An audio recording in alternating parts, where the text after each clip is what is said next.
सफला एकादशी व्रत कथा। युधिष्ठिर ने पूछा, स्वामी, पौष मास के कृष्ण पक्ष में जो एकादशी होती है उसका क्या नाम है, उसकी क्या विधि है तथा उसमें किस देवता की पूजा की जाती है, यह बताइए।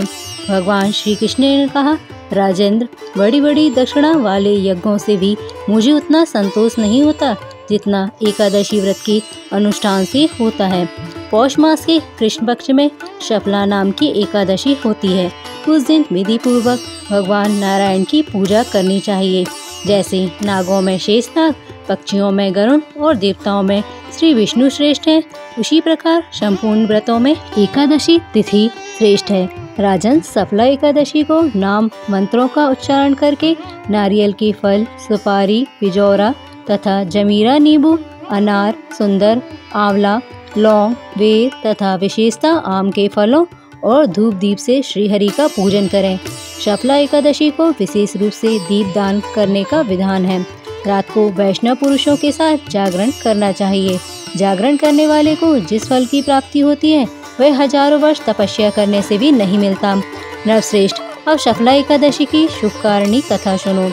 चंपावती नाम से विख्यात एक पुरी है जो कभी राजा महिष्मत की राजधानी थी। राजर्षि महिष्मत के 5 पुत्र थे। उनमें जो ज्येष्ठ था वह सदा पाप कर्म में लगा रहता था, पर स्त्रीगामी और वैश्यासक्त था। उसने पिता के धन को पाप कर्म में ही खर्च किया। वह सदा दुराचार, परायण तथा वैष्णवों और देवताओं की निंदा किया करता था। अपने पुत्र को ऐसा पापाचार्य देखकर राजा महिष्मत ने राजकुमारों में उसका नाम लुम्भक रख दिया। फिर पिता और भाइयों ने मिलकर उसे राज्य से बाहर निकाल दिया। लुम्भक गहन वन में चला गया। वहीं रहकर उसने प्राय समूचे नगर का धन लूट लिया।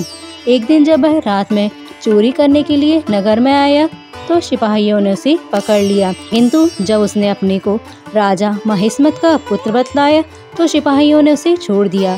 फिर वह वन में लौट आया और मांस तथा वृक्षों के फल खाकर जीवन निर्वाह करने लगा। उस दुष्ट का विश्राम स्थान पीपल वृक्ष के निकट था। वह पीपल वृक्ष बहुत वर्षों पुराना था। उस वन में वह वृक्ष एक महान देवता माना जाता था। पाप बुद्धि लुम्भक वही निवास करता था।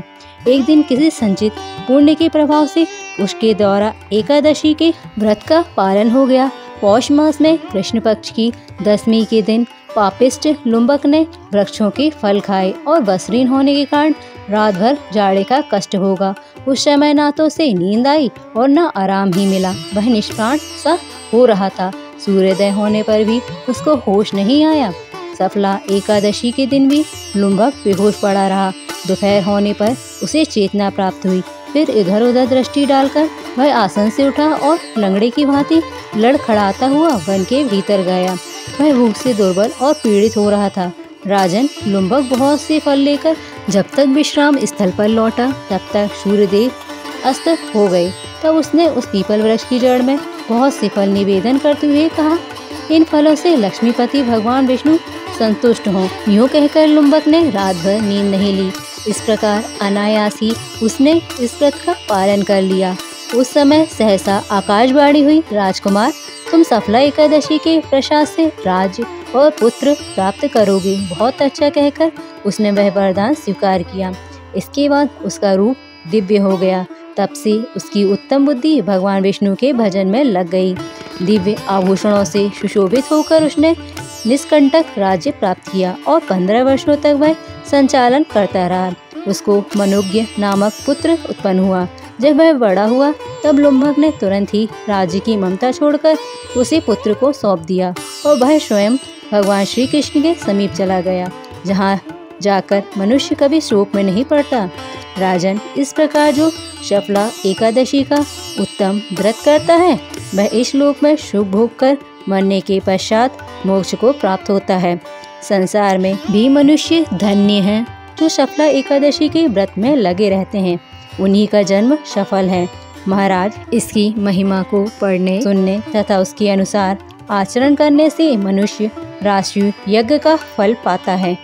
ओम नमो भगवते वासुदेवाय नमः।